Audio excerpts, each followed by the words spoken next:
नमस्कार बच्चों, YouTube channel शिक्षालय में आपका बेहद स्वागत है। मेरा नाम है रेणु यादव। इस YouTube चैनल के माध्यम से हम क्लास 9 से लेकर 12 तक की हिस्ट्री कवर कर रहे हैं और बच्चों की डिमांड पे क्लास 10 की बायोलॉजी और फिजिक्स भी कवर करेंगे। क्लास 9 में चैप्टर नंबर 2 में आज हम बात करेंगे फ्रैक्शनल डिस्टिलेशन।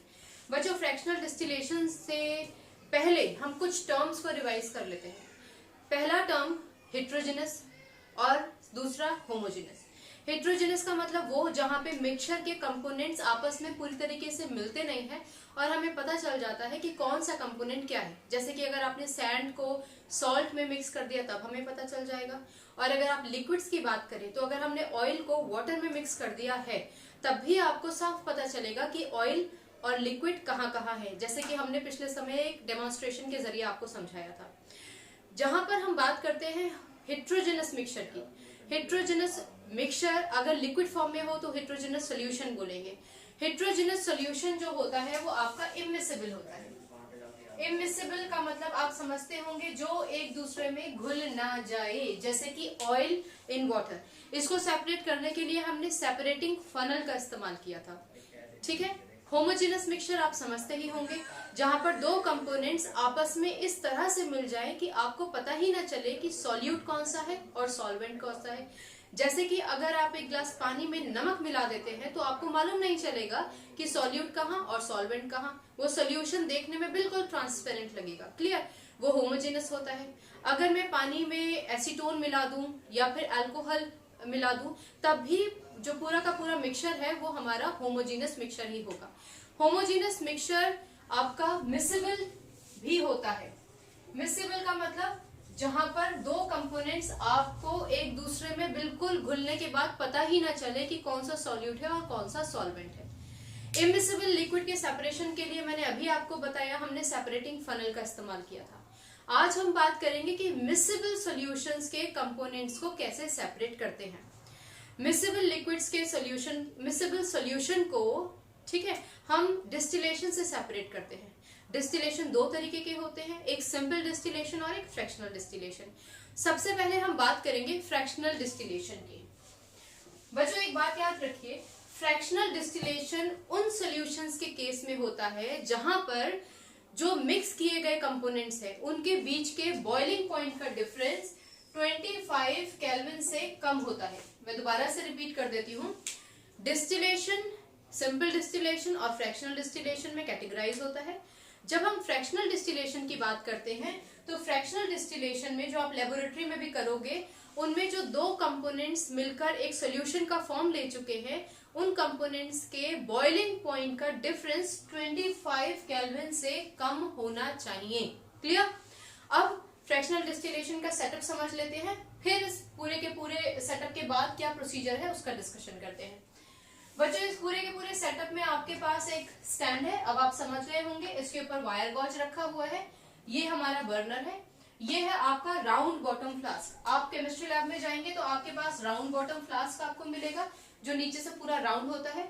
इसके अलावा आपको एक फ्लैट बॉटम फ्लास्क भी केमिस्ट्री लैबोरेटरी में मिलेगा जिसका बॉटम जो होता है वो फ्लैट होता है, जैसे कि ये। हम यहाँ पे राउंड बॉटम फ्लास्क लेंगे, उसके ऊपर हमने कॉर्क लगा रखा है, उस कॉर्क में हमने छेद कर रखा है और वहां से इस कॉलम को लगा रखा है। इस कॉलम को हम बोलते हैं फ्रैक्शनेटिंग कॉलम।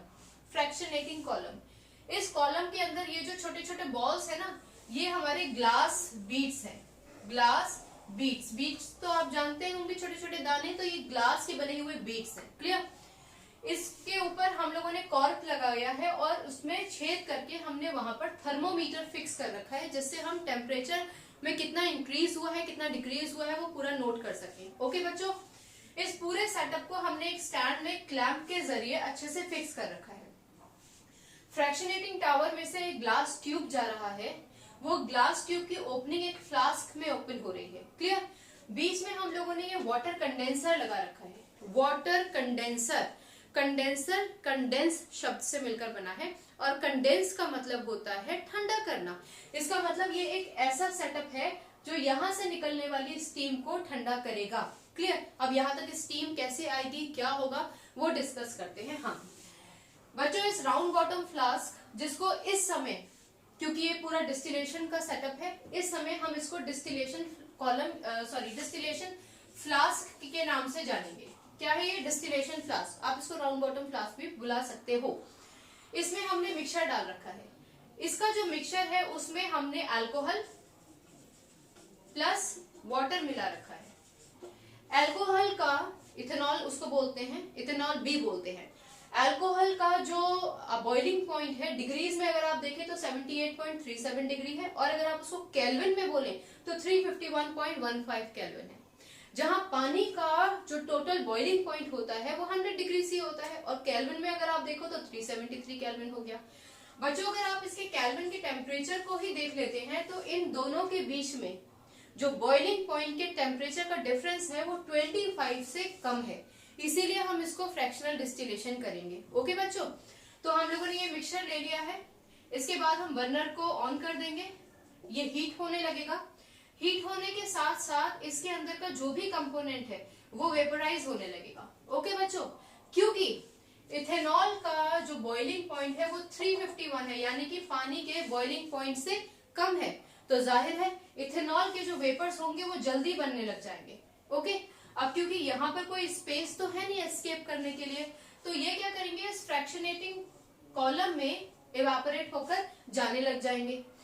ये जो ग्लास बीड्स होती हैं इनका रोल होता है कि अच्छा सरफेस एरिया दे, जो वेपर्स नीचे से आ रहे हैं उनको एक अच्छा सरफेस एरिया दे और उनको कंडेंस करने में भी मदद करे। तो यहाँ पर जितनी भी ये गैस होगी वो यहाँ पर थोड़ा कंडेंस भी हो जाएगी और उसको एक अच्छा सरफेस एरिया भी मिल जाएगा। कुछ वेपर्स हमारे ऊपर चले जाएंगे। क्लियर? अब क्योंकि ऊपर जाएंगे तो यहाँ थर्मोमीटर पे रीडिंग बता देगी कि क्या टेम्परेचर है। ऊपर जाने का कोई एस्केपिंग मार्ग तो है नहीं, कोई रास्ता तो है नहीं, इनके पास एक ओपनिंग है यहाँ पर। तो जितनी भी स्टीम होगी वो सारी की सारी यहाँ से अपना रास्ता नीचे की तरफ तय करने लगेगी, क्योंकि ये स्टीम है और हमें इसको लिक्विफाई करना है, पानी के फॉर्म, लिक्विड के फॉर्म में बदलना है। तो यहाँ पर ये जो वाटर कंडेंसर होता है ना बच्चों, इस वाटर कंडेंसर में एक तरफ लिखा है कोल्ड वाटर इन, ये इनलेट है। इनलेट का मतलब मैंने इसको टैप से ज्वाइन कर रखा है ट्यूब को, और उस ट्यूब के जरिए यहाँ से ठंडा पानी जा रहा है। और ये जो है पोर्शन ये आउटलेट है। आउटलेट का मतलब बाहर जाने के लिए हम लोगों ने इसको, ये वाला जो ट्यूब है उसको एक सिंक में डाल रखा है। अब आप इस सेटअप को कुछ ऐसे समझिए कि ये जो है मेरा हाथ, ये जो मैंने होल बना रखा है ये पूरा एक वाटर कंडेंसर है। क्लियर? और ये क्या है? ये है ये ग्लास ट्यूब। क्लियर? तो इसका मतलब ग्लास ट्यूब ऐसे जा रही है। ऐसे का मतलब क्या हुआ, इस ग्लास ट्यूब के अंदर अगर ये हॉलो होता तो इसके अंदर का जो भी कंपोनेंट है उसको चारों तरफ से हीट मिल रही है। Getting my point? चारों तरफ से उसको हीट मिल रही है। और क्योंकि ये जितना भी इसके अंदर पानी है, ये वाला पानी, वो सारा इस स्टीम को लिक्विफाई करेगा। तो इसका मतलब क्योंकि ये बहुत गर्म है, तो ये जो ठंडा पानी है दोनों डायरेक्शन से जब इसके कांटेक्ट में आएगा, इस वॉल के जरिए पहले तो वॉल को ठंडा करेगा और फिर वॉल से अटैच जितनी भी स्टीम है उसको ठंडा कर देगा। क्लियर? ये स्टीम तो ठंडा होके लिक्विड में कन्वर्ट होके यहाँ पर कलेक्ट होने लग जाएगी। अब क्योंकि इस स्टीम का टेम्परेचर बहुत ज्यादा है, तो उसको लिक्विफाई करने की वजह से ये जो कोल्ड वाटर है ना ये बार बार गर्म होने लग जाएगा। तो हम क्या करेंगे, ये जो आउटलेट हम लोगों ने ले रखा है वो ये है कि जितना भी गर्म पानी है वो यहाँ से निकलता रहे और बराबर हम इसको कोल्ड वाटर यहाँ से देते रहे। कहने का मतलब इस पूरे कंडेंसर में हम जो हमारा लिक्विड है, जो वाटर है, उसको हमें पूरा ऑल थ्रू ठंडा रखना है, ताकि वो इस स्टीम के कांटेक्ट, इनडायरेक्ट स्टीम के कांटेक्ट में आकर उसको लिक्विफाई करती रहे और वो लिक्विफाई होने के बाद यहाँ कलेक्ट हो जाएगा। अब जो यहाँ पे कंडेंसर में ग्लास बीड्स की वजह से जो हमारा कंपोनेंट कंडेंस हो गया था, जब और वेपर्स नीचे से आएंगे इथेनॉल के, तो वो इथेनॉल के वेपर्स यहाँ पे जो कंडेंस हो गया है वेपर, उसको पुश करेंगे और उसकी वजह से जो यहाँ के जितने भी ठहरे हुए वेपर्स हैं जो कंडेंस हो गए हैं वो सारे के सारे पुश होके उसी प्रोसेस से जो मैंने आपको अभी समझाया यहाँ पर कलेक्ट होते रहेंगे। क्लियर बच्चों? अच्छा, इस पूरे के पूरे लेक्चर में एक और वर्ड है जो बहुत इंपॉर्टेंट है और वो है वॉलेटाइल। वॉलेटाइल और नॉन वॉलेटाइल मैंने आपको समझाया ही था बच्चों। वॉलेटाइल का मतलब होता है वो जो बहुत इजीली अपना स्टेट चेंज कर देता है, यदि कोई भी कंपोनेंट ऐसा है जो सॉलिड से लिक्विड और लिक्विड से गैस में कन्वर्ट होने की फ्लेक्सिबिलिटी रखता है तो हम बोलते हैं कि वो वॉलेटाइल है, और अगर कोई ऐसा नहीं करता है तो हम बोलेंगे कि वो नॉन वॉलेटाइल है। अच्छा, यहाँ पे जो पानी और अल्कोहल का मिक्सचर है ना, वो दोनों ही वॉलेटाइल है, लेकिन क्योंकि इथेनॉल यानी कि अल्कोहल वो ज्यादा वॉलेटाइल है, क्योंकि वो कम टेम्परेचर पर ही बॉईल होकर ऊपर चला जाएगा, तो हम कहेंगे कि क्योंकि because of high volatile nature of alcohol it will evaporate first and then it will condense and will convert into a liquid form। जबकि वाटर भी वॉलेटाइल है, लेकिन अल्कोहल के कंपैरिजन में वो कम वॉलेटाइल है, इसलिए वो पीछे रह जाएगा। इस तरीके से आप अल्कोहल को वाटर से अलग कर सकते हो। क्लियर बच्चों? ये होता है फ्रैक्शनल डिस्टिलेशन। फ्रैक्शनल डिस्टिलेशन ऐसे होमोजेनस मिक्सेबल सॉल्यूशंस को सेपरेट करने के काम आता है। हमारे एयर में बहुत सारी गैसेस हैं, उन गैसेस को भी सेपरेट आउट करने के काम आता है। गैसेस को हम पहले कंडेंस करते हैं बहुत हाई प्रेशर और बहुत लो टेम्परेचर पर, क्लियर, और उसके बाद हम उनको सेपरेट करते हैं। वो कैसे करेंगे वो नेक्स्ट लेक्चर में पढ़ेंगे। इसके अलावा फ्रैक्शनल डिस्टिलेशन पेट्रोलियम मतलब कच्चा तेल जो निकल कर आता है जमीन के अंदर से, उसको पेट्रोल, डीजल और बाकी के कंपोनेंट्स में भी डिस्ट्रीब्यूट करने के, अलग अलग करने के काम आता है। हालांकि आपके एनसीईआरटी में उसको बहुत ब्रीफली नहीं समझाया है, मैं आपको उसका थोड़ा सा एक अंदाजा दे देती हूँ कि फ्रैक्शनेटिंग टावर कैसा होता है, जिसमें हम क्रूड पेट्रोलियम से बहुत सारे कंपोनेंट पेट्रोलियम के निकाल लेते हैं। क्लियर? वो मेथड भी, इसको मैं रब कर देती हूँ बच्चों, वो मेथड भी हमारा फ्रैक्शनल डिस्टिलेशन ही कहलाया जाता है, लेकिन उसका जो सेटअप होता है ना वो डिफरेंट होता है। अब आप देखिए कि क्या रहता है उसमें। बच्चों, केमिस्ट्री में आप पुराना जितना भी यूट्यूब आपको मिल रहा है लिंक, वो सारा का सारा रिवाइज करते रहिए, उससे आपका कोई भी कॉन्सेप्ट वीक नहीं पड़ेगा, जिसकी वजह से आपको जितने भी लेक्चर्स अभी मिल रहे हैं और आगे मिलने वाले हैं उसका कोई भी पोर्शन छूटेगा नहीं। ओके बच्चों? अच्छा, अब हम बात करेंगे फ्रैक्शनेटिंग टावर की, क्योंकि ये टावर फॉर्म में होता फ्रैक्शनल डिस्टिलेशन ही है। फ्रैक्शनल डिस्टिलेशन मतलब फ्रैक्शंस में उसके जो वेपर्स होंगे किसी भी कंपोनेंट के, वो डिवाइड होंगे। कैसे होंगे इधर समझ लेते हैं। ये एक बहुत ही रफ डायग्राम बना के मैं बता रही हूँ, ठीक है ना। ये पूरा का पूरा इस तरीके से एक सेटअप रहता है। आपके पास एक बहुत बड़ा सा टावर होता है, क्लियर? ये रहा हमारा टावर। इस टावर में आपके पास डिफरेंट कॉलम्स होते हैं। ये डिफरेंट कॉलम्स है बच्चों, ठीक। इन डिफरेंट कॉलम्स के अलग अलग टेम्परेचर्स होते हैं, जैसे कि मान लीजिए ये हो गया हमारा 20 डिग्री, ठीक है, 20 डिग्री हो गया, फिर हो गया हमारा 70 डिग्री, ये हो गया हमारा 120 डिग्री, ये हो गया हमारा 180 डिग्री, ये हो गया हमारा 260 डिग्री, ये हो गया हमारा 300 डिग्री, और यहाँ पे आ जाता है आपका 350 डिग्री। ओके बच्चों, यहां हम लेते हैं क्रूड ऑयल। क्रूड ऑयल का मतलब कच्चा तेल। कच्चे तेल को हम इस फ्रैक्शनेटिंग टावर में पुश कर देते हैं, सप्लाई करते हैं। जब हम इसको इस फ्रैक्शनेटिंग टावर या फिर फ्रैक्शनेटिंग कॉलम में सप्लाई करेंगे तो आप देखते हो कि नीचे हाई टेम्परेचर है और हाई टेम्परेचर से डिक्रीज होता हुआ टेम्परेचर ऊपर की तरफ जा रहा है। अब क्या होता है बच्चों, मैं यहाँ पे छोटे छोटे आउटलेट्स भी बना देती हूँ। ये मैंने एक आउटलेट बना दिया है, ये इधर से एक आउटलेट बना दिया है, यहाँ से एक आउटलेट बना दिया, इधर से एक आउटलेट बना दिया मैंने। ये सारे आउटलेट्स है बच्चों, इसको कंफ्यूज नहीं करना है आप लोगों ने। ओके, ये सारे आपके आउटलेट्स है, इसको भी बड़ा बना देती हूँ। ओके, और यहाँ पर भी एक आउटलेट बना देते हैं। ओके, अब क्या होता है, जैसे ही आप इसमें क्रूड ऑयल डालते हो तो ये टेम्परेचर बहुत ज्यादा हाई है। बहुत ज्यादा हाई का मतलब कुछ हमारे वेपर्स ऐसे होंगे जो यहां तक पहुंचेंगे और इसके ऊपर नहीं जा पाएंगे। ओके, यहां पहुंचने के बाद यहीं पर वो कंडेंस हो जाएंगे और कंडेंस होने के बाद हम इनको यहां से बाहर निकाल लेंगे। ओके, ऐसे ही कुछ वेपर्स होंगे जो ज्यादा वॉलेटाइल होंगे और ज्यादा वॉलेटाइल होंगे, मतलब और भी ऊपर जा सकते हैं, और जो टेम्परेचर है इस टेम्परेचर को तो विदस्टैंड कर सकते हैं, इस टेम्परेचर को विदस्टैंड करने के बाद यहां तक भी पहुंच सकते हैं, हालांकि ये लो हो रहा है। तो जो वेपर्स यहां तक जाएंगे और उसके ऊपर नहीं जा पाएंगे वो यही कंडेंस हो जाएंगे, उसको भी हमने बाहर निकाल लिया। सेम प्रोसेस ऊपर तक चलेगा, वेपर्स ऊपर जाते जाएंगे, कुछ वेपर्स ऐसे होंगे जो बिल्कुल ऊपर तक जाएंगे, तो वो कंडेंस होके इस आउटलेट से बाहर निकल जाएंगे। तो ये जितने भी आउटलेट्स हैं, हम उन सारे आउटलेट से जो जो भी हमें मिलता है उसको बाहर निकालेंगे। हमें मिलता क्या क्या है, ये जो टेम्परेचर है ना आपका, सबसे ऊपर वाला जो टेम्परेचर है, यहां से हमें मिलती है रिफाइनरी। रिफाइनरी का मतलब जिसको हम फ्यूल की तरह इस्तेमाल करते हैं। ये जो आपका टेम्परेचर है, यहां से हमें मिलता है पेट्रोल। आप गाड़ी में इस्तेमाल करते हैं, पेट्रोल का इस्तेमाल करते हैं ना, फिर उसको एलपीजी कंडेंस करके इस्तेमाल कर लेते हैं गैसियस फॉर्म में। ओके बच्चों, ये जो 120 है, इसमें हमें नेफ्था मिलता है। अब नेफ्था क्या होता है? नेफ्था मतलब केमिकल्स में इस्तेमाल किया जाने वाला एक कंपोनेंट होता है। और नीचे आ जाइए 180 पे। 180 पे आपको क्या मिलेगा? केरोसिन, मिट्टी का तेल, आप जानते ही होंगे।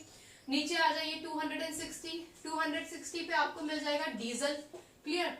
300 पे आपको मिल जाएगा फ्यूल ऑयल, पर्टिकुलरली ये जो आपका 360। ओके, यहाँ पे आपको मिल जाता है lubricating oil. Okay, lubricating oil के बाद यहाँ पर आपको मिल जाता है फ्यूल गैस, फ्यूल ऑयल बल्कि। और ये वाला जो पोर्शन है ना, यहाँ पे आपको मिलता है रेजिड्यू। ओके, अब इस रेजिड्यू में क्या होता है? रेजिड्यू में होता है ब्यूटामिन या फिर आसफेल्ट।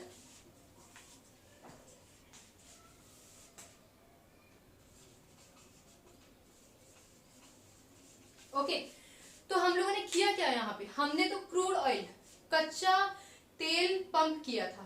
वो कच्चा तेल इस फ्रैक्शनेटिंग टावर में गया। फ्रैक्शनेटिंग टावर का मतलब अलग अलग फ्रैक्शंस में अलग अलग टेम्परेचर्स हैं, और उन अलग अलग टेम्परेचर्स में हम लोगों को यहाँ पे तो फ्यूल ऑयल मिल गया है, नीचे हमें रेजिड्यू मिल गया है जिसमें ब्यूटामिन और एस्फाल्ट होते हैं, जो रोड कंस्ट्रक्शंस में, एयरवेज बनाने के काम में आते हैं। ठीक है ना? उसके अलावा फिर हमें ल्यूब्रिकेटिंग ऑयल मिल जाता है। ल्यूब्रिकेटिंग ऑयल मतलब जो मशीनरी में ल्यूब्रिकेशन के काम आता है।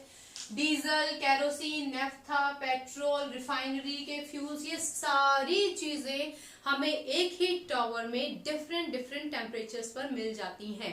क्लियर? क्योंकि ये हमारे पास पूरा का पूरा सेटअप अलग अलग टेम्परेचर्स पर अलग अलग वेपर्स को कलेक्ट करके, उनके वॉलेटाइल नेचर के बेसिस पे उनको कलेक्ट करके दे देता है। इसीलिए क्योंकि डिफरेंट डिफरेंट फ्रैक्शंस पे डिफरेंट डिफरेंट टेम्परेचर्स है, हम इसको बोलते हैं फ्रैक्शनल डिस्टिलेशन। क्लियर बच्चों? ये हो गया हमारा fractional distillation of petroleum. Fractional distillation of air हम लोग कल पढ़ेंगे, ताकि आप लोग किसी भी तरीके से कंफ्यूज ना हो जाएं। अब हम बात करते हैं, अभी तक हम लोगों ने फ्रैक्शनल डिस्टिलेशन की बात की, जहां पे हमने दो मिसेबल लिक्विड्स का इस्तेमाल किया था, अल्कोहल जिसको हम इथेनॉल भी बोलते हैं, और वाटर। फिर उसके बाद हमने फ्रैक्शनल डिस्टिलेशन ऑफ पेट्रोलियम कैसे करते हैं वो हमने बात किया। अब हम बात करते हैं कि भाई सिंपल डिस्टिलेशन क्या होता है। बहुत इजी लगेगा अब आपको ये टॉपिक, क्योंकि आप फ्रैक्शनल डिस्टिलेशन समझ चुके हैं। इसका सेटअप मैं आपको एक बार बता देती हूँ। फ्रैक्शनल डिस्टिलेशन हम लोगों ने दो कंपोनेंट्स जो होमोजेनस है उनके केस में इस्तेमाल किया था। जो आपका सिंपल डिस्टिलेशन है उसमें हम होमोजेनस मिक्सचर का इस्तेमाल कर सकते हैं। वो लिक्विड्स भी हो सकते हैं, वो आपका लिक्विड और सॉलिड का मिक्सचर भी हो सकता है। Okay, same setup. आपके पास एक स्टैंड है, आपके पास एक स्टैंड है बच्चों। क्लियर? आपने बर्नर का इस्तेमाल कर रखा है यहाँ पर। उसके बाद यहाँ वायर गॉज है। क्लियर? वायर गॉज का पूरा अरेंजमेंट है। वायर गॉज के ऊपर हम लोगों ने राउंड बॉटम फ्लास्क ले रखा है, जैसे कि हम लोगों ने पिछली बार लिया था। ओके, राउंड बॉटम फ्लास्क के ऊपर हमने कॉर्क लगा रखा है। इस कॉर्क में हम लोगों ने थर्मोमीटर लगा रखा है, थर्मोमीटर। और इसी राउंड बॉटम फ्लास्क से हम लोगों ने एक जो पिछली बार लिया था ना हम लोगों ने कंडेंसर, उसका इस्तेमाल कर लिया है। एक मिनट रुकिए बच्चों, मैं मार्कर लेकर आती हूँ।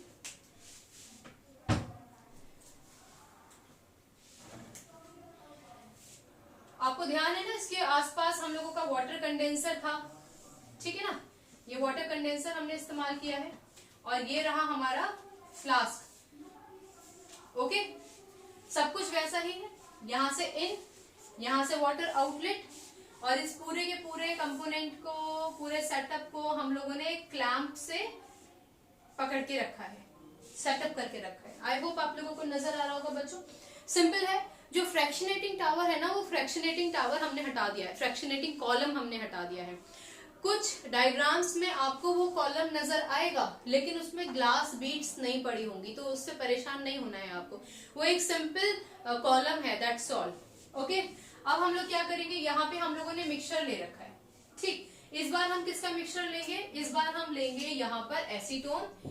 एसीटोन वो जो नेल पेंट्स में इस्तेमाल किया जाता है। ओके बच्चों, एसीटोन का जो बॉइलिंग पॉइंट होता है वो 56 डिग्री होता है। प्लस हम यहाँ पे लेंगे वाटर यानी कि पानी। पानी 100 डिग्री सी होता है।